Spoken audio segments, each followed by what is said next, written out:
So guys, a subscriber just visited China. He is also a NIO investor, and he went to one of the NIO houses to investigate himself and take a look at all the stuff.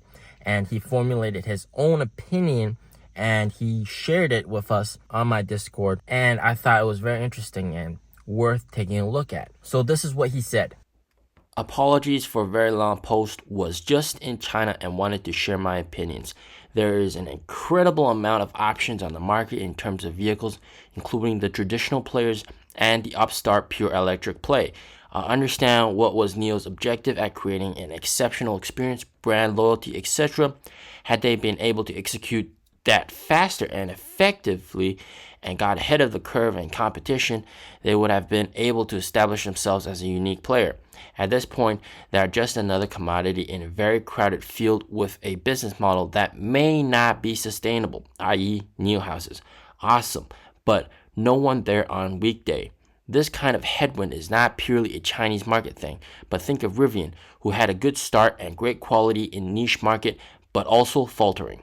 As background, I have been going to China since 1998, work related, and now to visit family, congratulate my wife and I on 10 years a few days ago. I have a Model S bought in 2015 and have been a great car.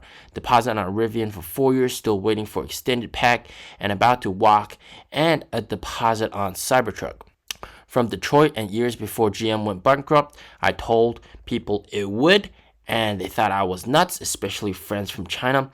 I have trades in NIO as low as about 6, maybe a little less, and bought and sold way up and down. Have followed Mr. P for a while. He has been spot on. I have listened to his advice, hedging my bets, and one person's take. Had I listened completely, I would have made a lot more. But had I not listened at all, I would have certainly lost much more.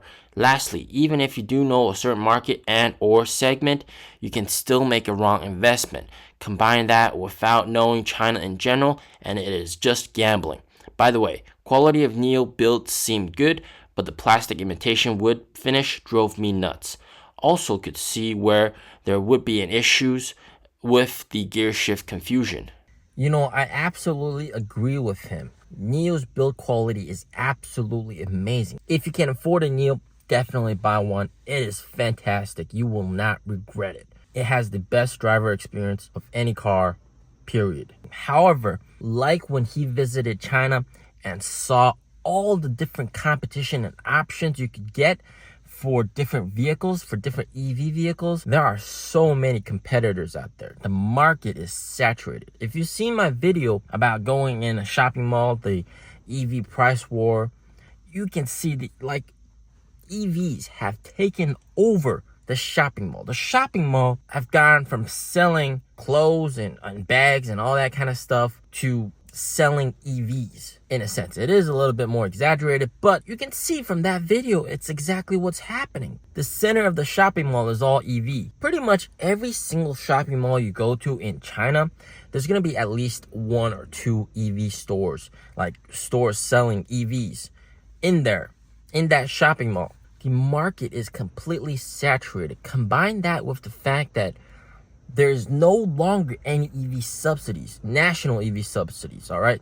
Some cities in like Shanghai still offer some subsidies. That's very nice. But in general, EV subsidies are gone. National EV subsidies gone. Combine that with new EV players coming into the market, price cuts, Tesla making their cars cheaper and cheaper and cheaper. You know, when Tesla gets 10,000 orders a day, when they did that first price cut back in January, they got 10,000 orders in a day. Those orders came from other guys, all right? Those orders, there were people, some of them were waiting, but most of them were actually going to buy something else. So absolutely competition is very intense. But the way NIO stands out is by having excellent quality, excellent service, and all that excellent stuff, excellent customer experience. But for the consumer, is it worth paying so much more when the other guys are cutting prices? Free battery swap saves you a lot of money, but does it save you as much money as just buying a Tesla?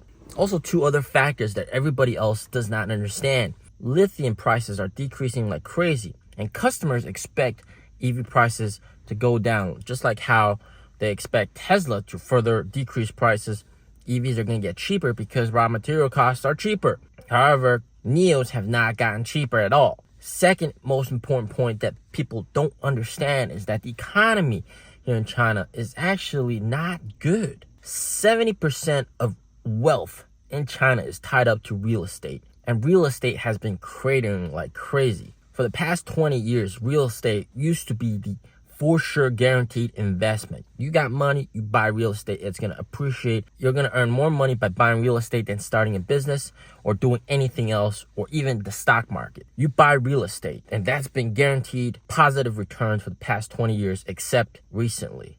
These past couple of years, real estate has just been crashing like crazy. And what's the result of it? People just have less money to spend. Also, have you ever wondered why NIO has some of the best gross profit per vehicle, but has just absolutely scary net profit per vehicle that's just negative? And you see the headline, NIO loses $20,000 per vehicle sold, all that kind of stuff. Why do you think that happens? Well, you see, supply chain optimization can only get you so far. But if you're optimizing supply chain, you're making your vehicle margins great, but if you're handing out free battery swap, free NIO houses, free repairs, everything is free, that is going to hurt your overhead costs. And that's exactly what has me concerned, and what everybody else that's knows the full picture is concerned about, and that is overhead costs. NIO has way too much of that. NIO has so many big, massive surface area stores that cost a lot on rent. And whilst you see other companies like Tesla, Xpeng, etc., they're all closing down the big surface area stores, NIO is opening more of them. And most unfortunately is, of course, how NIO houses are absolutely mostly empty during weekdays, which is just unfortunate. And this is just a cash burning machine. Like, you're selling a lot of cars, but you got to pay the rent for the NIO houses and everything. And you really want to see NIO houses become a cash generating place. So obviously some stuff like maybe offering daycare services, teaching services, etc. But a lot of other people are going to argue that, hey, NIO's current revenue covers all the expenses for NIO houses, battery swap, etc., except for R&D. But you got to think about it this way. Other companies cover all the expenses, including R&D. Why is R&D not being able to be included inside, right? Everybody has R&D. If they don't have R&D, you don't have a car, right? So it is a lot of these overhead expenses that can be reduced and optimized. And in my next video, I'll actually be talking about some of the bullish stuff that's happening on the ground here in China that's actually pretty good, and that is definitely going to reduce their overhead costs. So stay tuned for that video. As always, stay safe, stay healthy. Peace out.